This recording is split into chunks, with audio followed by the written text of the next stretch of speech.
गरीब लकड़हारा। किशनपुर गांव में एक लकड़हारा रहता था। वह बहुत गरीब था।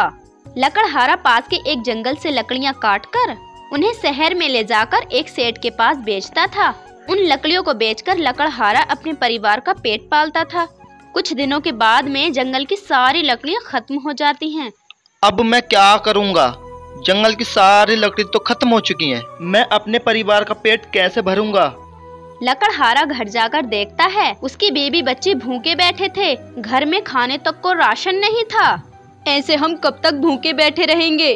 थोड़े पैसे ब्याज पर सेठ से जाकर ले आओ, बाद में उन पैसों को चुका देना। हाँ पिताजी, मुझे बहुत जोरों की भूख लगी है।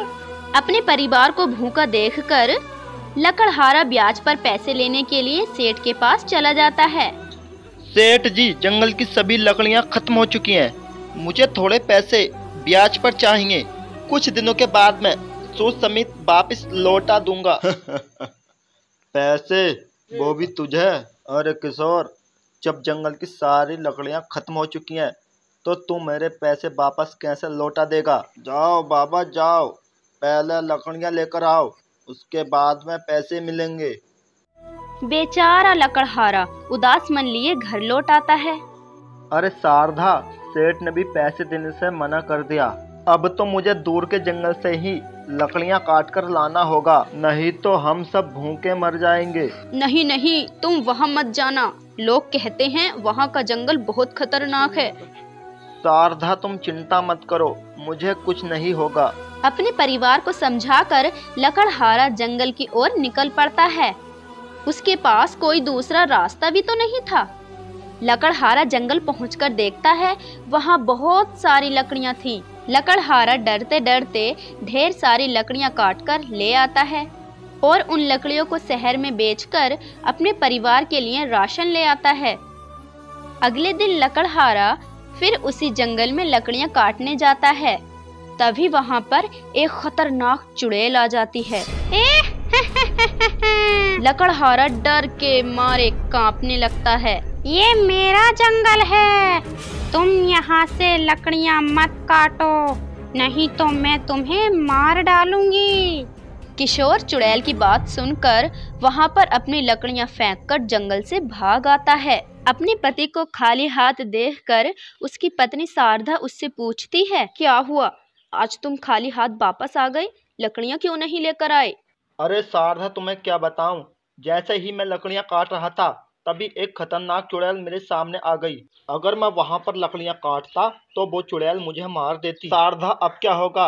ऐसे तो हम तुम भूखे मर जाएंगे। आप चिंता मत करो, लखनपुर गांव में एक बाबा रहते हैं, हम तुम उस बाबा के पास जाएंगे। बाबा इस चुड़ैल से बचने का कोई न कोई उपाय जरूर निकालेंगे।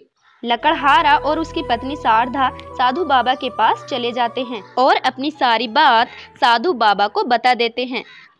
अच्छा बेटा, तुम एक चुड़ैल से परेशान हो, तुम बिल्कुल भी चिंता मत करो। ये एक माला लो, जैसे ही चुड़ैल तुम्हारे सामने आए तो ये माला तुम उस चुड़ैल को दिखा देना। किशोर और उसकी पत्नी शारदा बाबा की दी हुई माला लेकर अपने घर आ जाते हैं। अगली सुबह किशोर फिर से उसी जंगल में लकड़ियां काटने के लिए चला जाता है। जैसे ही किशोर लकड़ी काटने के लिए अपनी कुल्हाड़ी उठाता है तभी वो खतरनाक चुड़ैल फिर से किशोर के सामने आ जाती है। तो फिर से लकड़ी काटने आ गया, आज तो मैं तुझे मार ही डालूंगी। किशोर बेडर होकर गुस्से से उस चुड़ैल से कहता है, अरे पागल चुड़ैल, तू मेरा कुछ नहीं बिगाड़ सकती। आज तो मैं इस जंगल से लकड़ियां काट कर ही रहूंगा। अच्छा, तेरी इतनी हिम्मत, तू मेरे जंगल से लकड़ियां काटेगा?